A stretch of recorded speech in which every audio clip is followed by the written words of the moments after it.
In the quiet hush of night, let me take you somewhere distant, a world shaped by towering walls and forgotten truths.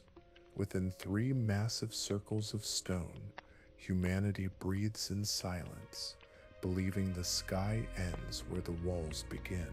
Tonight, as you settle deeper into your pillow, allow your mind to drift toward this place where memories have been erased and fear has been carved into the very ground people walk upon. Here, the question of freedom whispers beneath every heartbeat, waiting for someone brave enough to listen. If you enjoy these journeys, please like, share, and subscribe. Tell me where you're listening from, what time it is, and the topics you'd love to explore. Your thoughts may guide our next adventure.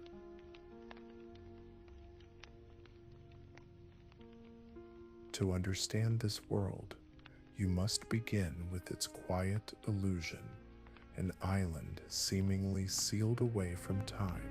Paradis, a land encircled by three colossal walls, each one curving across the horizon like ancient ribs of a forgotten titan. For 100 years, the people within believed they were the last humans alive. Their maps ended at stone, their fears ended at stone, even their dreams were held in by stone. Yet none of them knew the truth. This isolation was not a natural fate, but a memory laid upon them, a gentle, suffocating lie. Outside those walls stretches a very different world, one shaped by factories, gunpowder, airships, and the relentless machinery of empire. Marley, a nation vast and iron-willed, commands continents with its armies and its propaganda. Its cities glow with electric light.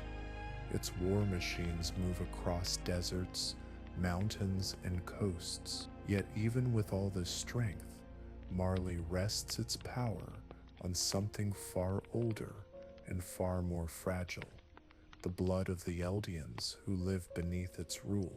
In this outer world, Eldians are marked by armbands, herded into gated districts, and taught from childhood that they descend from devils. Their bodies are both a curse and a weapon, for within their blood lies the ability to become titans. And Marley exploits that legacy without mercy. Entire generations grow up knowing they may one day be offered to the military, transformed by a single injection into towering creatures used to wage wars far from home. This is the great contrast of the world, an island trapped in silence and a continent roaring with conflict. Both sides shaped by the same power, yet neither fully understanding it. At the center of everything lies the ancient force that binds all Eldians together, the power of the Titans. It began with Emir Fritz, a young girl whose fate became myth, then scripture, then weapon. From her sprang the 9 Titans, each one carrying a fragment of her will. Their powers pass from one inheritor to the next, stitched through time by hunger, memory, and a curse that limits every Titan shifter's life to 13 fleeting years.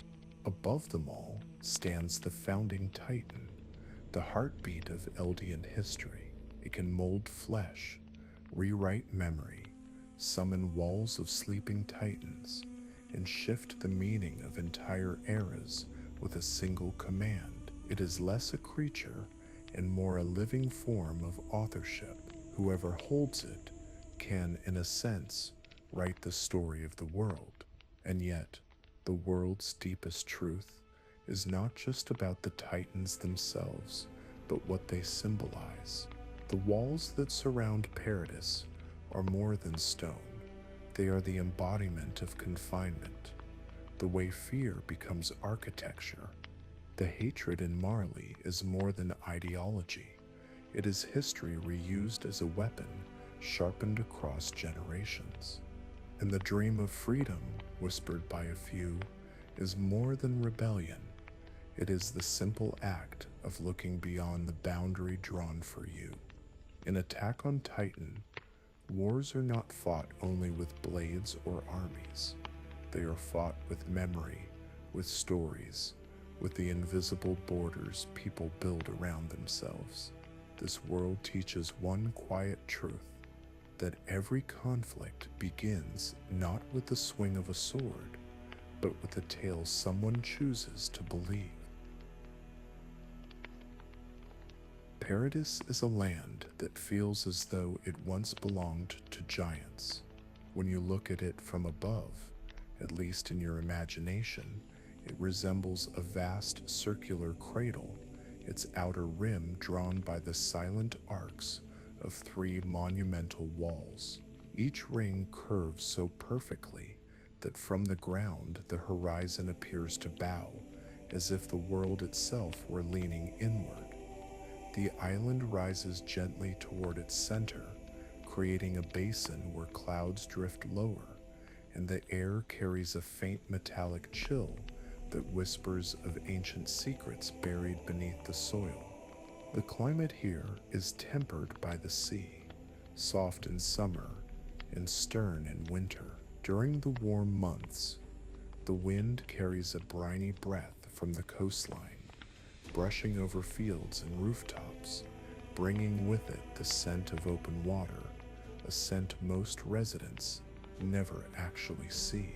In the north, winter settles with a heavier hand.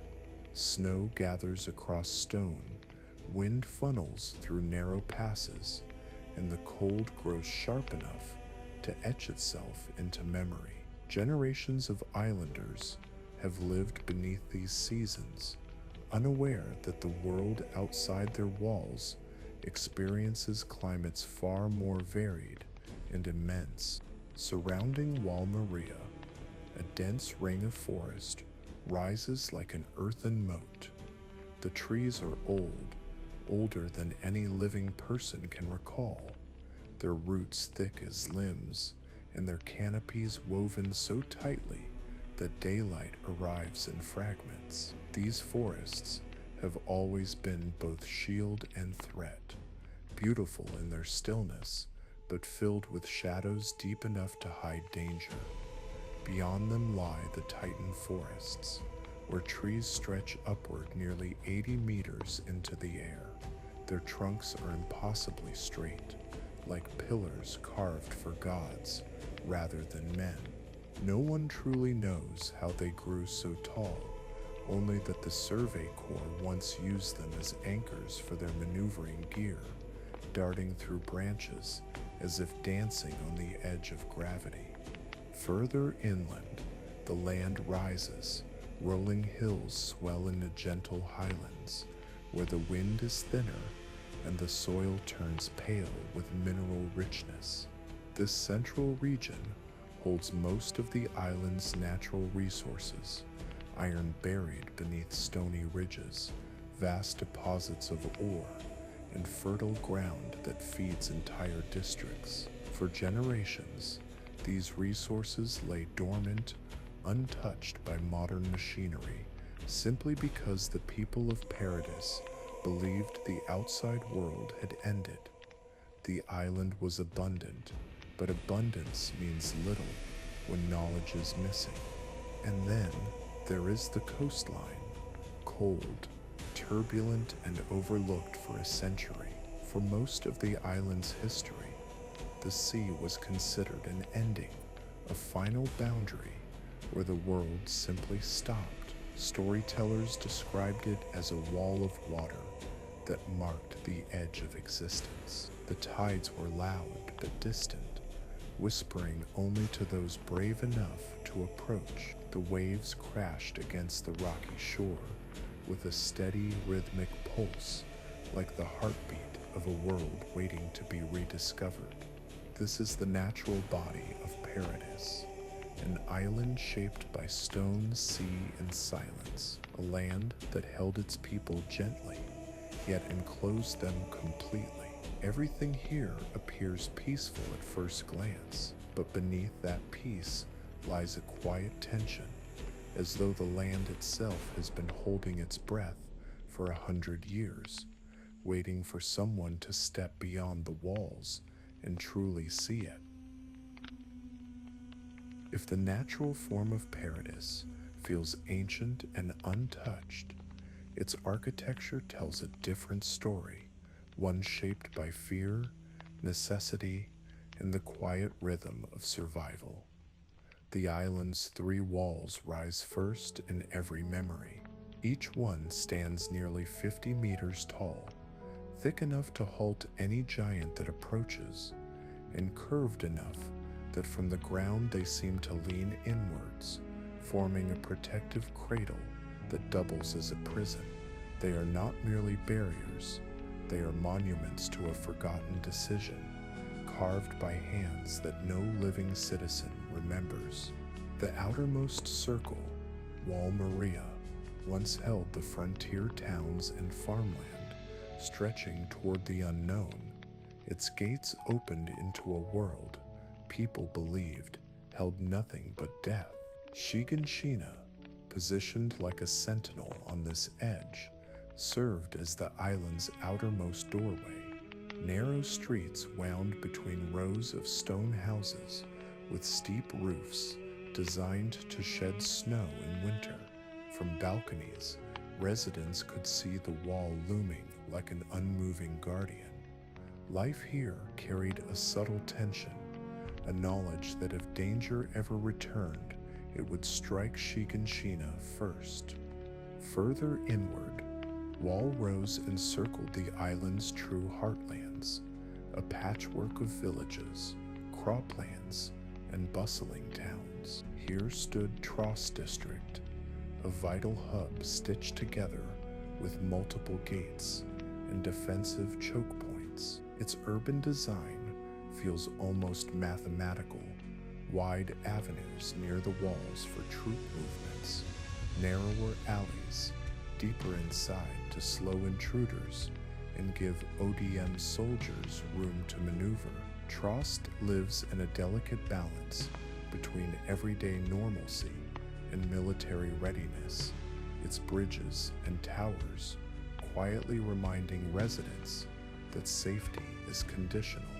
At the center lies Wall Sina, a realm of privilege and polished stone.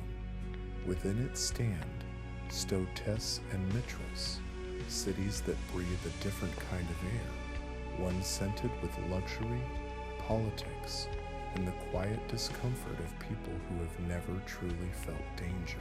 The architecture here becomes more ornate, arched windows, carved facades, and grand halls designed to reflect power, while the citizens of outer districts mend roofs and reinforce walls.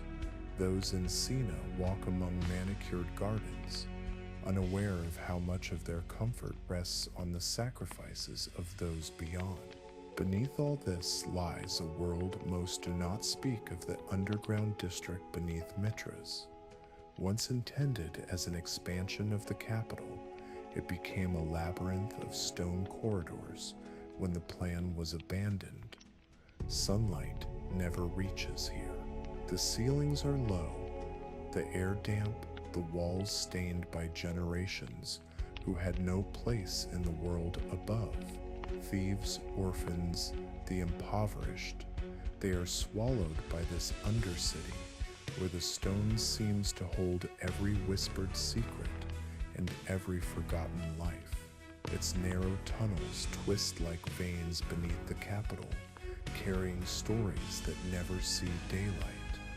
Across all districts, Paradis architecture shares a common language: steep clay-tiled roofs, thick stone walls, and streets intentionally narrow to support swift maneuvering with ODM gear.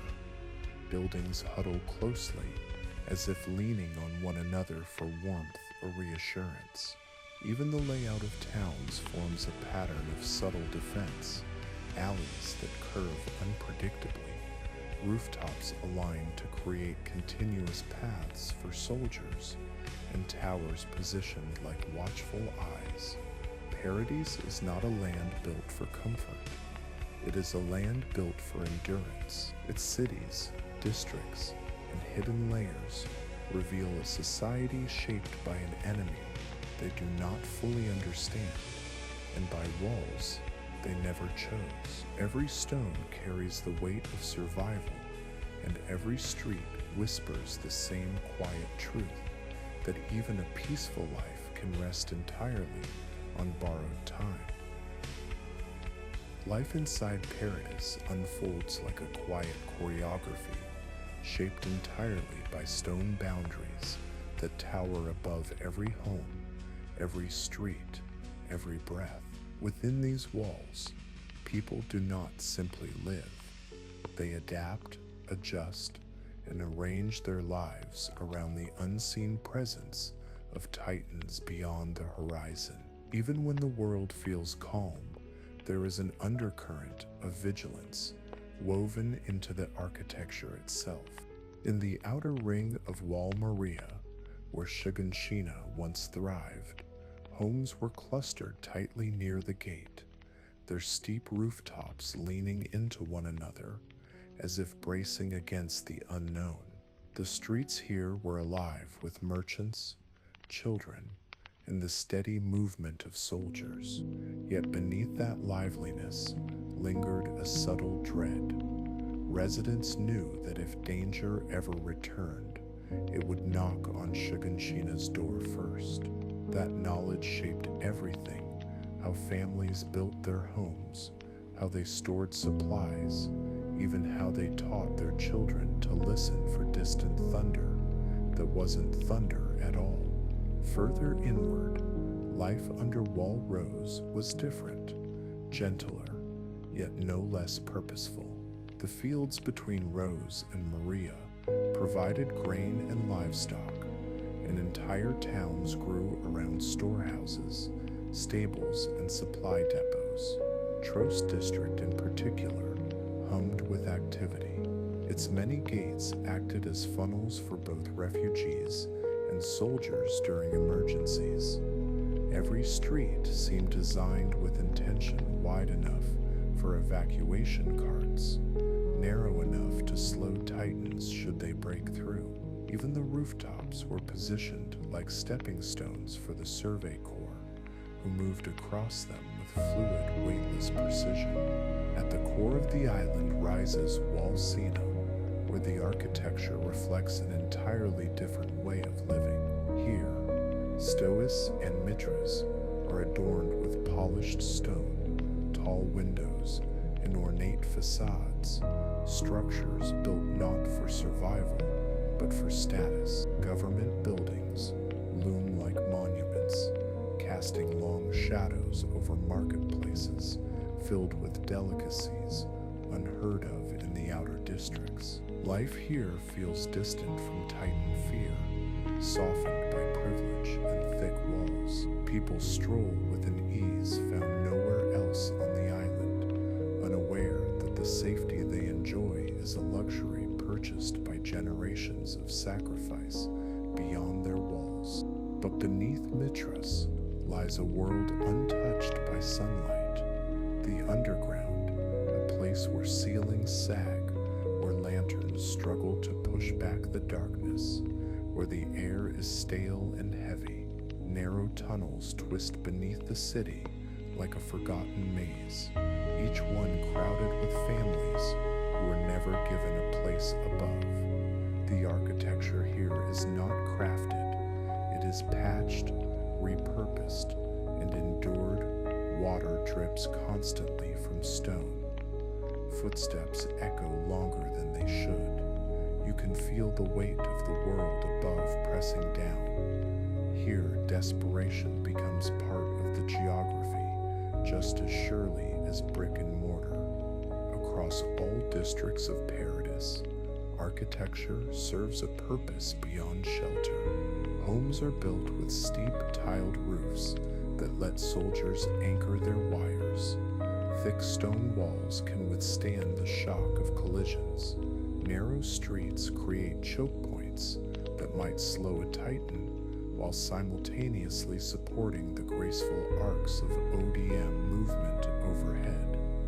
Everything from the angle of a window to the placement of a chimney seems tuned to a world where danger is not hypothetical but historical.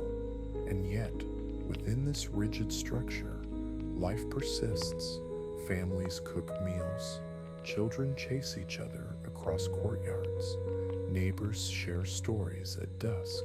The walls create boundaries, yes, but within those boundaries, humanity continues to grow, dream, and hope, as if building a quiet defiance into the very shape of their homes.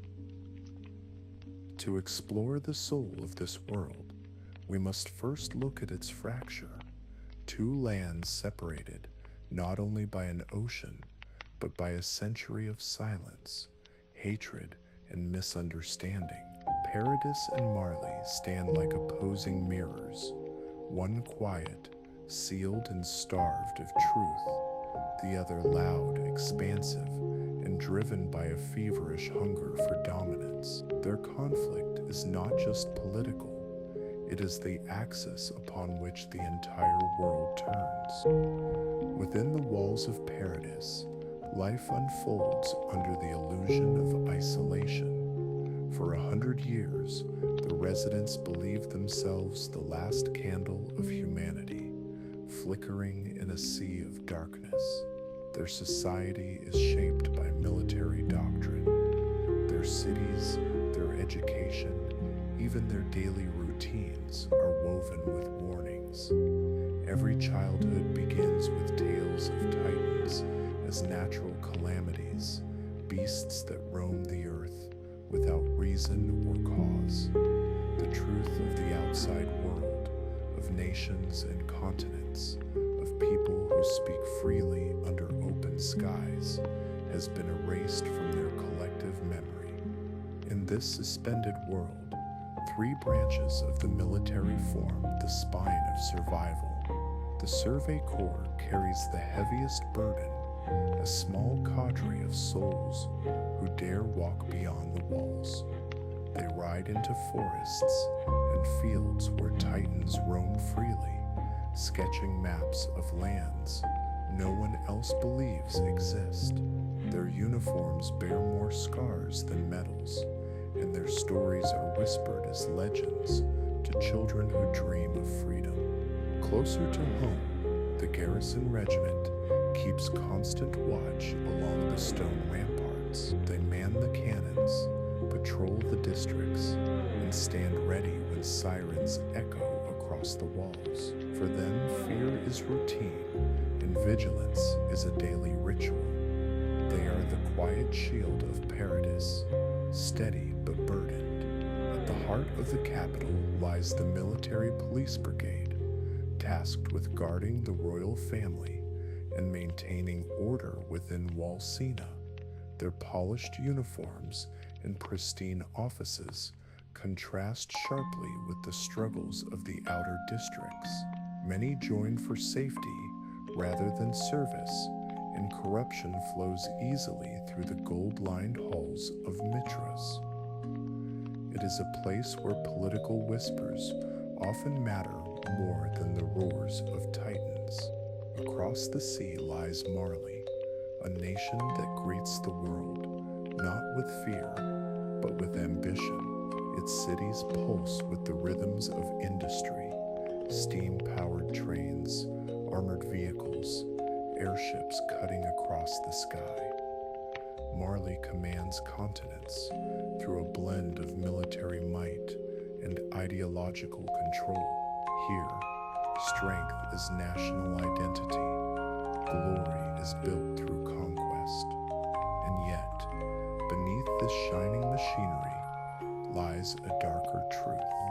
Marley's power depends entirely on the Eldians living within its borders.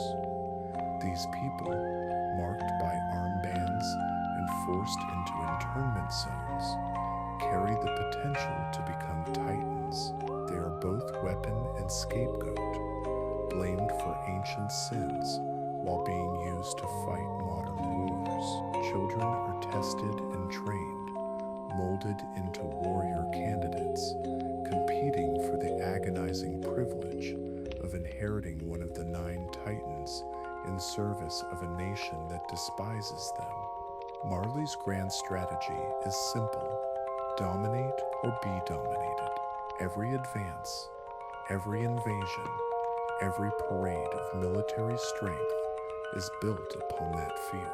The world beyond Marley sees a great empire.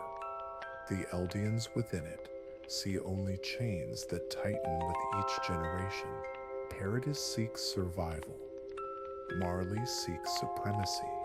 And between them lies an ocean, calm on its surface, yet deep with stories of betrayal, forgotten history, and the quiet truth that both sides fear the one thing they cannot control, the other's humanity. To understand the world beyond the walls, one must walk quietly into the streets of Liberia. It is a place that does not appear on most maps, a district sealed not by stone, but by prejudice. As you imagine its narrow roads and gray buildings, picture a neighborhood that breathes under the weight of surveillance. Concrete walls rise where freedom should be, guard towers loom where childhood ought to unfold. Every entrance and exit is watched by Marleyan public security, the eyes of the state always scanning, always judging. Here Eldians live in crowded housing blocks, their windows small and their courtyards enclosed. The alleys curve like veins through a body strained by fear. Children play in corners where sunlight struggles to reach, and adults work jobs assigned to them with little chance of change. The rule is simple: Eldians may live, but only under the constant reminder that they are considered unclean, dangerous, and inferior. This identity is not merely imposed, it is worn. Every Eldian must display an armband notifying the world of their status. White marks them as ordinary, little more than tolerated. Yellow identifies the warrior candidates, children shaped by indoctrination and hope, taught to believe that serving Marley is a noble path. Red belongs to the families of Titan shifters, those elevated to honorary Marleyan status, a title meant to offer privilege, but never true acceptance. Within Liberia, these colors divide neighbors, classmates, even siblings. An armband becomes a passport, a curse, and a hierarchy, all at once. To step outside the district without it is a crime. To remove it is an act of rebellion. The fabric around their arms binds the Eldians more tightly than any chain. Marleyan propaganda ensures that even the youngest Eldians learn this truth early. In schoolrooms painted in faded colors, children sit beneath portraits of Marleyan heroes and repeat lessons about the devils of all earth. They memorize tales accusing their ancestors of ancient atrocities, stories crafted to bury their pride beneath layers of shame. Through repetition, fear, and ritual, they are made to despise their own bloodline, even as Marley depends on that same blood to maintain its global dominance. Eldian families whisper at night about how things might have been different, but each generation is reminded that questioning the narrative is dangerous. Neighbors can report one another for suspicion. Public security watches for deviation not only in action, but in thought. In such a world, silence becomes a method of survival. Yet amidst the oppression, a strange phenomenon exists. Honorary Marleyans, these families, whose children inherit Titan powers, receive temporary elevation, access to better housing, social privileges, and the illusion of acceptance. But the word honorary is a fragile mask. Their status lasts only as long as their usefulness. Behind the smiles and ceremonies lies a colder reality. They are still Eldian, still monitored, still expendable. In the end, Liberio is more than a district. It is the embodiment of a system that molds an entire people into tools, weapons, and warnings, and its streets echo the quiet tragedy of a community forced to shrink itself to survive, one that carries the weight of a world's hatred, even as it holds the key to powers that could reshape that world entirely. Every society is built not only on land, but on stories, those whispered in temples, taught in schools, or carved into monuments. In the world of Titans, these stories become walls of their own, shaping how entire nations breathe, fight, and remember. To understand the people of Paradis and Marley, we must look at the beliefs that guide them and the myths that divide them. Within the walls of Paradis, faith begins with stone. The order of the walls regards the three concentric barriers not as engineering marvels, but as sacred gifts. Priests speak of the walls as divine protectors, their origins wrapped in holy mystery. Citizens are taught that touching the walls without permission is sacrilege, and questioning their nature is an act of defiance against providence. This belief is not enforced through fear alone.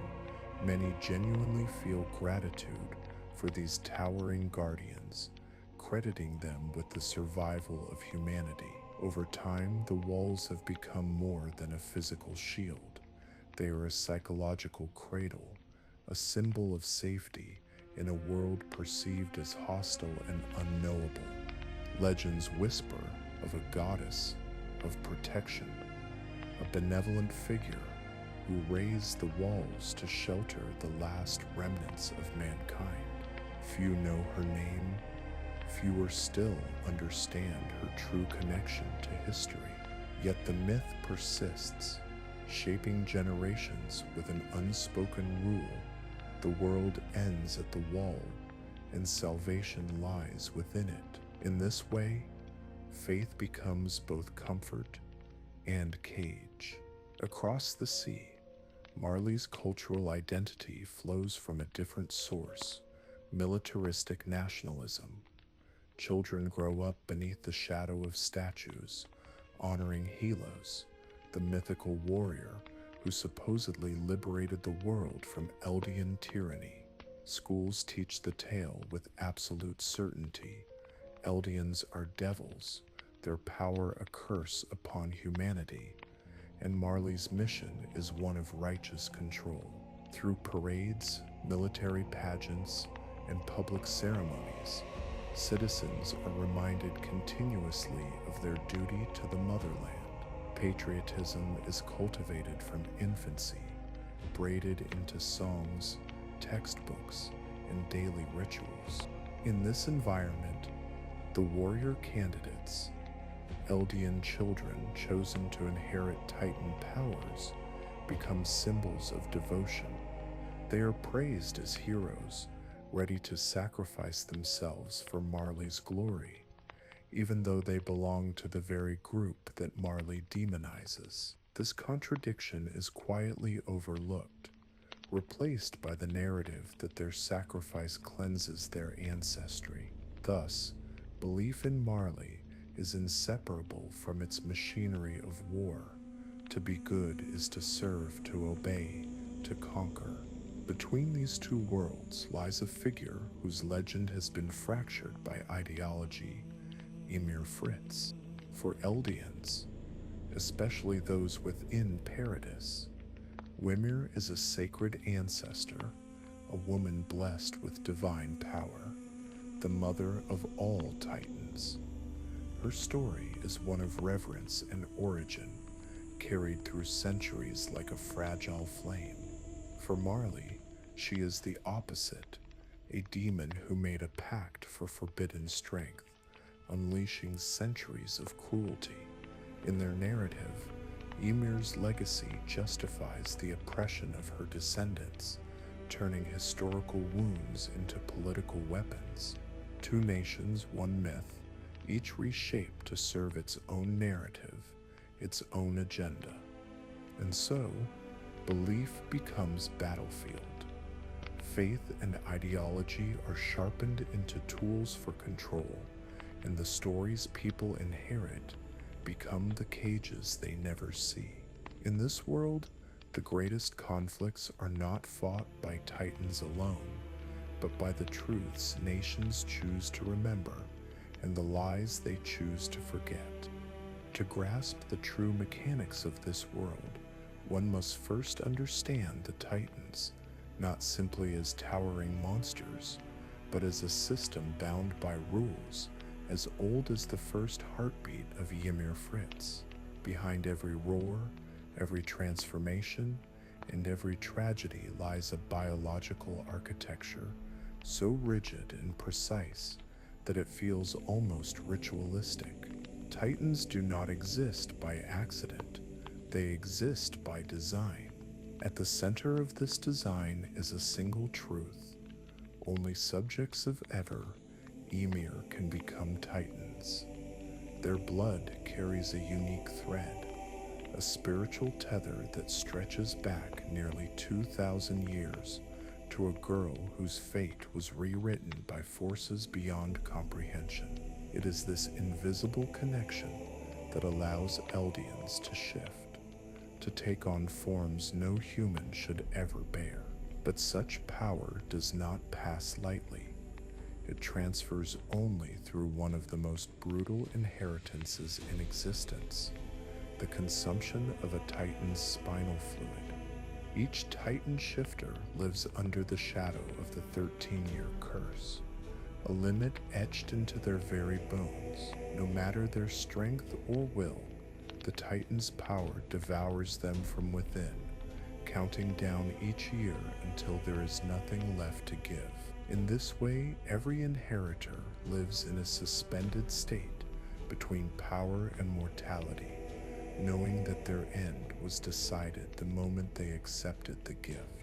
Not all Titans, however, are born equal. The vast majority are pure Titans, mindless, wandering creatures created forcibly through injection. These beings do not dream, do not reason, do not choose. They exist in a haze of hunger, driven by some primal echo that pulls them toward human flesh. Marley uses them as tools, punishments, weapons, deterrents, stripping Eldians of identity before turning them into instruments of fear. Yet within the sea of mindlessness rise the 9 Titans, each carrying a fragment of the original power. These shifters are thinking beings, capable of strategy, emotion, and will. Their abilities vary. Some embody raw force, others speed or endurance, and one holds dominion even over flesh itself. Together, they form a delicate balance of power that has shaped wars, toppled nations, and carved borders. And at the pinnacle of them all stands the founding Titan, the axis upon which history spins. Its abilities reach beyond the battlefield. It can command all Titans like extensions of its own body. It can reshape the memories of every subject of Ymir. It can alter the biology of an entire race with a single pulse of intent. It alone can awaken the rumbling, the catastrophic march of countless colossal Titans slumbering within the walls. But even this power is bound by a rule of blood. The founding Titan awakens fully only when wielded by someone of royal lineage. Without royal blood, its voice is muffled, With it, the user becomes the architect of destiny. These laws inheritance, transformation hierarchy, form the deep structure beneath the world's six tragedies. They dictate who may rise, who must fall, who is chosen, and who is condemned. And in every war, every rebellion, every desperate plea for freedom, the same truth emerges. No matter how vast the armies or how tall the walls, the fate of the world is always decided by the beating heart of a single titan. History in this world does not unfold in a straight line. It circles, bends, and loops back upon itself like a serpent consuming its own tail.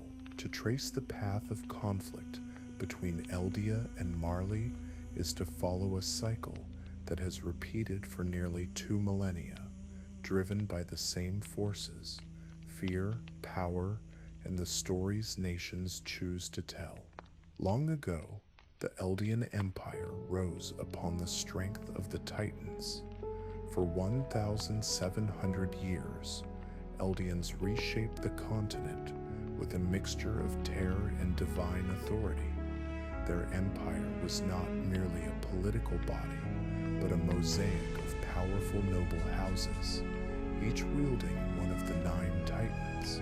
These families often clashed in vicious internal wars, struggles for dominion, pride, and survival. Even Hizuru, a distant eastern nation, aligned itself with Eldia, recognizing that cooperation with the Titan-bearing empire was safer than opposition.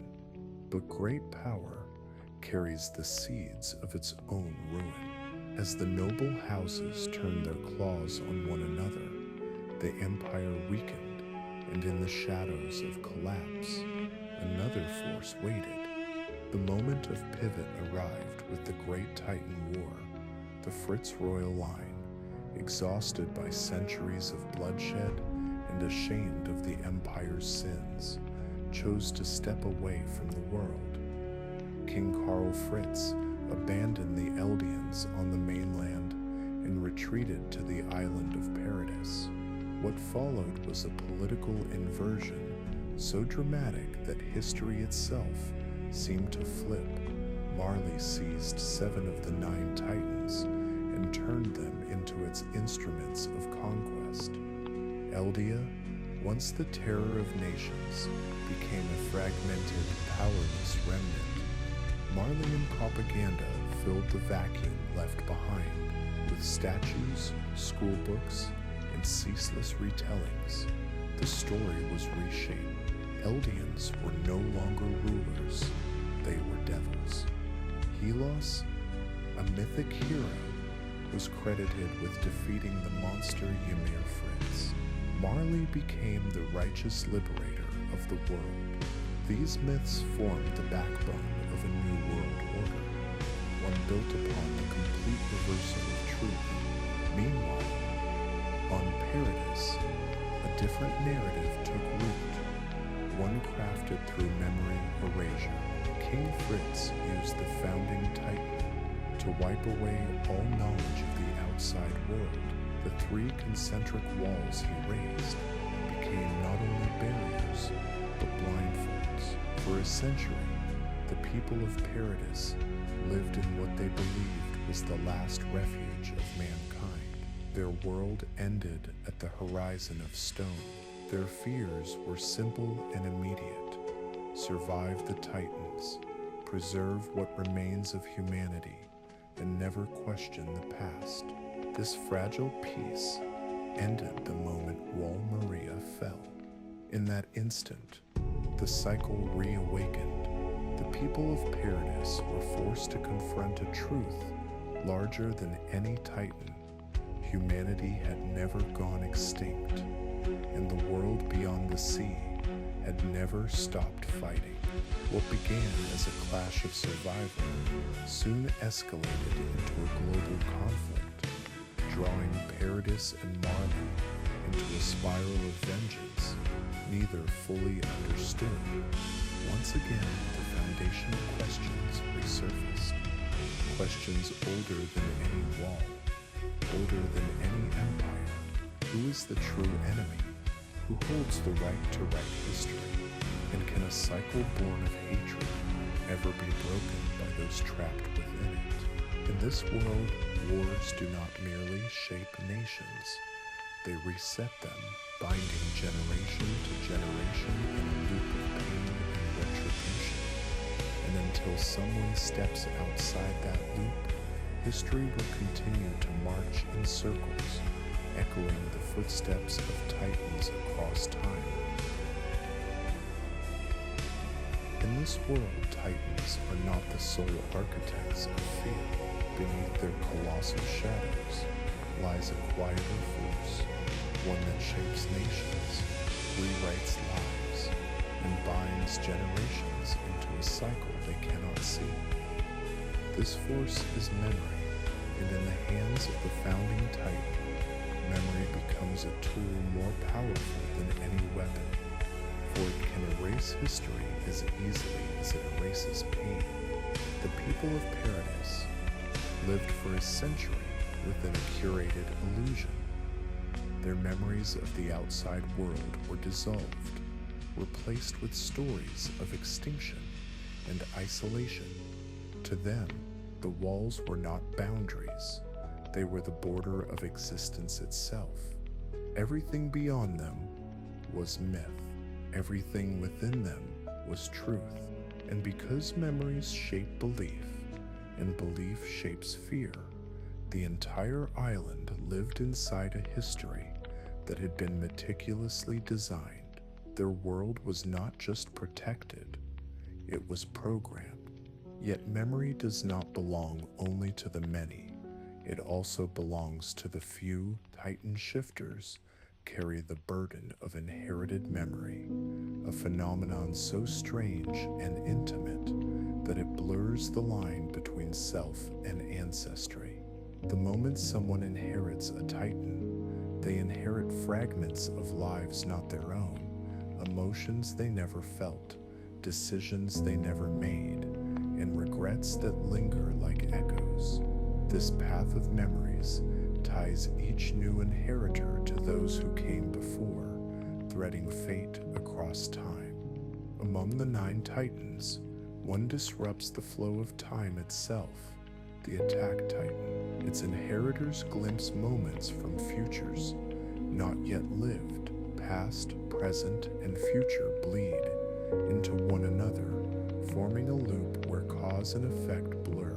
Actions inspire memories that travel back, and memories inspire actions yet to unfold. In this way, destiny becomes a circle rather than a line, an unbroken ring of choices feeding into each other, a loop with no beginning and no single author. But memory does not bind only titans, it binds nations. The endless conflict between Eldia and Marley is sustained not by geography or resources, but by inherited hatred. In Marley, Eldian children are taught from the moment they can speak that their blood is cursed, that their ancestors were monsters, and that they must offer loyalty to cleanse their lineage. Across the sea, Paradise children are raised under a different but equally suffocating narrative. Titans are mindless terrors. The world is dead, and fear is their constant companion. These stories, repeated generation after generation, become self-fulfilling. They sharpen borders, sculpt identities, and divide hearts long before any battle is fought. Both sides inherit not only bloodline and land, but wounds, myths, and fear, once planted, grows on its own. Thus emerges the true engine of this world. Memory percepts it, hatred, war, new memory, a cycle that sustains itself, fueled not by the power of titans, but by the stories people accept as truth. And yet, within this cycle, lies a fragile possibility, one that only a handful have ever glimpsed. If memory can be rewritten and fate can be bent, then the cycle can be broken. All it requires is a single mind brave enough to question the tale they were given. In a world built on inherited belief, one person who chooses to see differently can change the direction of history itself. Before we step deeper into this world, I invite you to loosen your shoulders, soften your breath, and let your awareness drift toward a quieter place. The world of paradise may be shaped by fear and stone, but tonight you are only passing through, observing from the calm edge of sleep. Inhale, and as you do, imagine yourself standing atop Wall Rose, high above the sleeping districts below. The stones beneath your feet are ancient, weathered by a century of wind and storms. The air is cool, carrying the scent of distant forests and a faint trace of sea salt. From here, the world looks both fragile and vast. Let the cold wind brush against your face, clear and gentle, as if it were turning the pages of a forgotten history. Feel the horizon expand with your breath, the space around you widening like a slow opening door. Hold. Stay in this moment, suspended between night and dawn. Let the silence settle around you. In this stillness, imagine a distant, steady heartbeat rising through the stone. It's soft at first, like a memory you almost missed. Then gradually it grows clearer, deeper, reaching up from the unseen network of paths woven beneath the world. This is the pulse of the founding titan, the quiet architect of memory. It beats, not like a heart of flesh, but like a resonant thread humming through time itself. Feel that rhythm blend with your own, your breath, your pulse, your thoughts, until for a brief moment they become one. A shared quiet, a shared awareness, a reminder that even in a world full of chaos, there is something ancient and steady beneath it all. Exhale. Let the breath leave your body slowly, as though releasing a weight you no longer need to carry. As you exhale, imagine the truths of this world, its walls, its titans, its hidden past, melting into the night air like mist. Let the echoes of distant footsteps fade. Let the roar of battles, the cries of history, and the trembling of the ground soften into nothing. Let the world become still again. With each breath, allow the tension in your body to fall away down your shoulders, your spine, your legs, drifting into the quiet earth beneath the wall. Here, the night is neither friend nor enemy. It simply exists, holding the world together in its quiet embrace.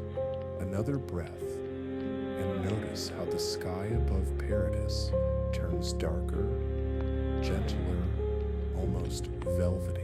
Stars hover far beyond the reach of any titan, and for the moment, you are above all dangers, all stories, all burdens. You are only a witness, a gentle traveler passing through a world that has carried centuries of secret weight. Now let the final breath slip from your lips, soft and unhurried. Allow everything stone, wind, heartbeat, and memory to dissolve into a single peaceful space, and rest there just for a moment longer in the quiet between worlds.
world shaped by towering walls, freedom is not a destination. It is the direction you dare to look toward. Thank you for walking with me through paradise, where history sleeps in stone and fear wears the face of titans. If, tonight, you hear the faint echo of distant footsteps, perhaps it is only the whisper of truths still waiting to be uncovered. For now, let your breath soften, let your thoughts drift, and rest gently in a world where freedom glimmers just beyond the boundary of sight. Sleep well, wherever you are.